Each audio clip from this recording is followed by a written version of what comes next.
Hello my dear friends मु समित पुणी थे आपण मानक स्वागत जनाऊँगी study with Sumit YouTube channel friends गत वीडियो आम आलोचना करते +2 second year arts political science syllabus को यही वीडियो आम आलोचना करवा इतिहास बहीर संपूर्ण सिलेबस टी को फ्रेंड्स तुम मानकर इतिहास बहीटी 5 गोटी यूनिट रे डिवाइड होती तार फास्ट यूनिट रे रही तार फास्ट चैप्टर होची भारतर इतिहास उपादान जो आम प्रत्नतात्विक उपादान साहित्यिक उपादान वैदेशिक बरणी और अभिलक्षकारी उपादान संपर्क में अवगत होगा।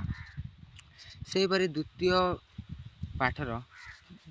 पाठरे तुम रही फास्ट पाठ कौन ना भारतीय संस्कृतिर मूलभूति अर्थात यही विषय आम कौन जाना ना यही विषय आम जाना जे सिंधु सभ्यता संपर्क में तथा हरप्पा सभ्यता संपर्क में जहाँ सिंधु नदी कूल गढ़ी उठी सेहीपरि परवर्ती पर्यायर आम जाना ऋग वैदिक और परवर्ती वैदिक युग संपर्क में सेठारे आम सामाजिक जीवनी अर्थनैतिक जीवनी राजनैतिक संगठन धर्मीय विश्वास एवं नारीर स्थिति को पूरा कंपेयर करी स्टडी करवा जोटा कि ऋग वैदिक और परवर्ती वैदिक संपर्क में आम स्पष्ट रूपे जाना।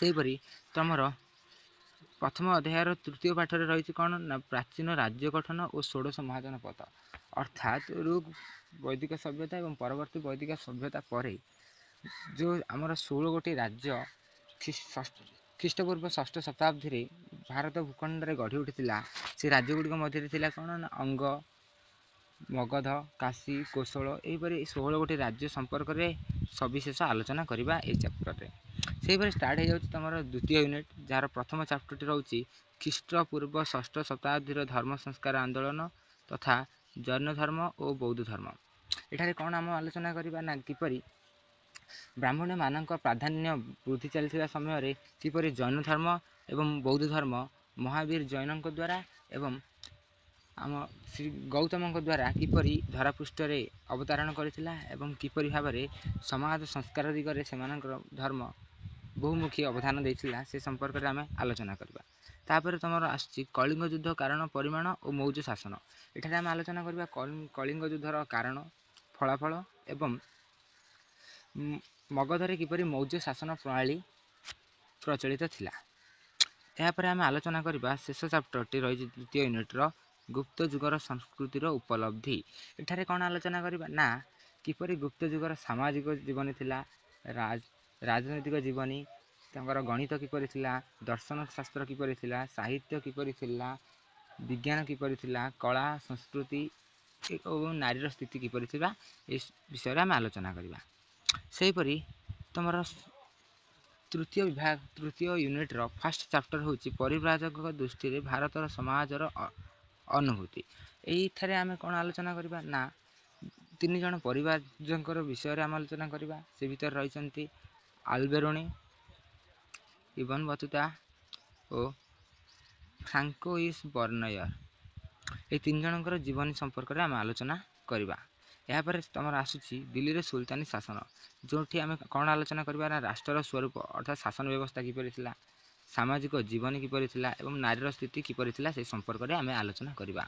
तापर आसूची तुमर ना मुगल युगर संस्कृति अर्थात मुगल युगर संस्कृति आम आलोचना करवा ना सामाजिक व्यवस्था केन थिला नारी मानक स्थान किपरि थिला एवं 6 जन मुगल शासक समय रे कला और स्थापत्य तथा चित्रकला किपरि विकास घटिला एवं यह सहित अकबरंकर धर्मनीति जहाँकि दीन इलाही नाम रे परिचित से धर्मनीति किपरि प्रचलित थिला तार विकास कारण एवं तार परिणाम कौन थिला से विषय आम आलोचना करवा। तापर आसी जाउची तुम तृतीय यूनिट्र शेष चैप्टर सूफी और भक्ति आंदोलन एठारे आम आलोचना करवा ना सूफी आंदोलन जेपरि तुम निजामुद्दीन आउलिया अनेक चिश्ती संप्रदायर धर्मांध मान रही सहित भक्ति आंदोलन आम नानक कबीर मीराबाई श्री चैतन्य संपर्क में आलोचना करवा और तार प्रभाव कौन थी आलोचना करवा।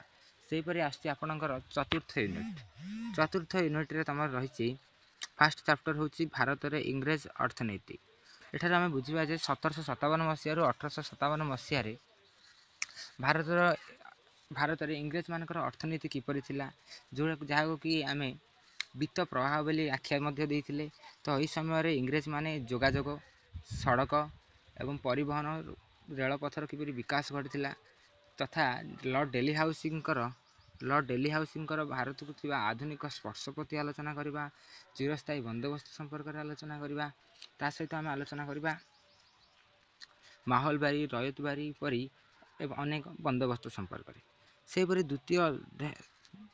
ଦ୍ୱାଦଶ ଅଧ୍ୟାୟ ଅର୍ଥାତ୍ ତମର 4th ୟୁନିଟ୍ର ସେକେଣ୍ଡ ଚାପ୍ଟର ହେଉଛି ଇଂରେଜ ଉପନିବେଶବାଦ ବିରୁଦ୍ଧରେ ବିଦ୍ରୋହ। ଯେଉଁ ବିଦ୍ରୋହ, ଅନେକ ଗୁଡ଼ିଏ ବିଦ୍ରୋହ ରହିଥିଲା, ସେ ବିଦ୍ରୋହ ମଧ୍ୟରେ ଆମେ ଆଲୋଚନା କରିବା ସନ୍ନ୍ୟାସୀ ବିଦ୍ରୋହ ଆଲୋଚନା କରିବା, ସିପାହୀ ବିଦ୍ରୋହ ଆଲୋଚନା କରିବା। ତା ସହିତ ଆମେ ଆଲୋଚନା କରିବା ପାଇକ ବିଦ୍ରୋହ ଆଲୋଚନା କରିବା, ଯାହାକି ଓଡ଼ିଶାର ଖୋର୍ଦ୍ଧା ବିଦ୍ରୋହ ନାମରେ ପରିଚିତ। ଏହି ସାନ୍ତାଳ ବିଦ୍ରୋହ କଥା ମଧ୍ୟ ଆମେ ଆଲୋଚନା କରିବା ଏହି ପାଠରେ। ସେହିପରି ନେକ୍ସଟ ଚାପ୍ଟରଟି ରହିଛି ବା 4th ୟୁନିଟ୍ର ଲାଷ୍ଟ ଚାପ୍ଟରଟି ରହିଛି ମହାତ୍ମା ଗାନ୍ଧୀ ଏବଂ ସ୍ୱାଧୀନତା ସଂଗ୍ରାମ।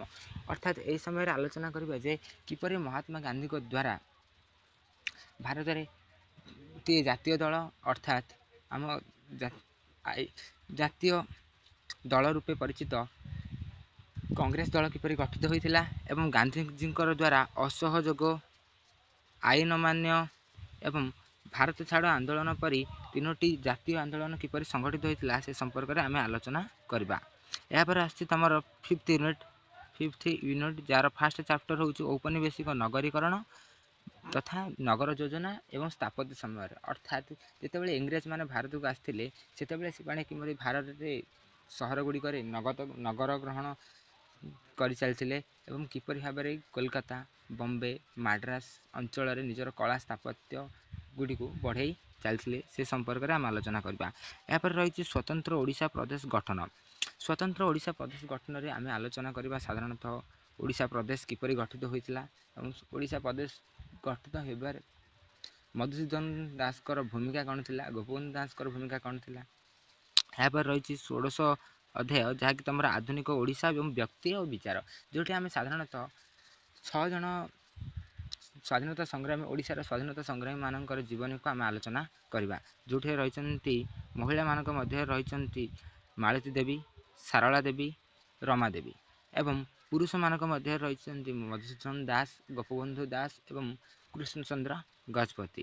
ଏବଂ ପରବର୍ତ୍ତୀ ଚାପ୍ଟର, ଯାହାକି ଆମର ଲାଷ୍ଟ ଚାପ୍ଟରଟି ରହିଛି ଭାରତର ସମ୍ବିଧାନର ପ୍ରଣୟନ। ଏହି ଚାପ୍ଟରରେ ଆମେ ଆଲୋଚନା କରିବା କିପରି ସ୍ୱାଧୀନତା ପରେ ଅର୍ଥାତ୍ 1947 ମସିହା ଅଗଷ୍ଟ ମାସ 15 ତାରିଖ ପରେ କିପରି ଭାରତର ସମ୍ବିଧାନ କିପରି ପ୍ରଣୟନ କରାଯାଇଥିଲା, ସମ୍ବିଧାନ ପ୍ରଣୟନ କମିଟିର ଭୂମିକା କ'ଣ ଥିଲା ଏବଂ ଏଠାରେ ଆମର ସମ୍ବିଧାନର ଜନକ ରୂପେ ପରିଚିତ ଡକ୍ଟର B.R. ଆମ୍ବେଦକର ଅବଦାନ କ'ଣ ଥିଲା ଆଲୋଚନା କରିବା, ଜବାହରଲାଲ ନେହେରୁଙ୍କର ଅବଦାନ କ'ଣ ଥିଲା ଆଲୋଚନା କରିବା, ଓଡ଼ିଶାର କୃଷ୍ଣଚନ୍ଦ୍ର ଗଜପତିଙ୍କର କ'ଣ ଅବଦାନ ଥିଲା ସେ ସମ୍ପର୍କରେ ଆମେ ଆଲୋଚନା କରିବା ଭାରତର ସମ୍ବିଧାନ ପ୍ରଣୟନ ଚାପ୍ଟରଟିରେ। ଯେଉଁଠିକି ତମର ରହିବ ଆମ ଭାରତୀୟ ସମ୍ବିଧାନର ଲକ୍ଷଣ ସମ୍ପର୍କରେ ମଧ୍ୟ ସବିଶେଷ ଦିଆଯାଇଛି। ଏହିପରି ଭାବରେ ତମର ଇତିହାସର ସମ୍ପୂର୍ଣ୍ଣ ସିଲାବସ୍ଟିକୁ ଆଲୋଚନା କରାଗଲା। ଯେପରି ପୂର୍ବ ଭିଡ଼ିଓରେ ତମର ରାଜନୀତି ବିଜ୍ଞାନର ପୁରା ସମ୍ପୂର୍ଣ୍ଣ ସିଲାବସ୍ଟିକୁ ଆଲୋଚନା କରାଯାଇଥିଲା, ଏଠାରେ ପୁରା ଇତିହାସର ସିଲାବସ୍କୁ ଆଲୋଚନା କରାଗଲା। ଏହିପରି ଭାବରେ ପରବର୍ତ୍ତୀ ପର୍ଯ୍ୟାୟରେ ଆମେ ନେଇ ଆସିବା ରାଜନୀତି ବିଭାଗ ତଥା ଇତିହାସ ବିଭାଗର ଟେକ୍ସଟ ବୁକ୍ ଷ୍ଟଡି ଗୁଡ଼ିକୁ ଆମେ ଆଲୋଚନା କରିବା। ଏହିପରି ଭାବରେ ସପୋର୍ଟ କରନ୍ତୁ ଏବଂ ଆଗକୁ ବଢ଼ିବାରେ ଆମକୁ ସାହାଯ୍ୟ କରନ୍ତୁ। Lastly, again, thank you all of you to join Study with Somit YouTube channel. Thank you.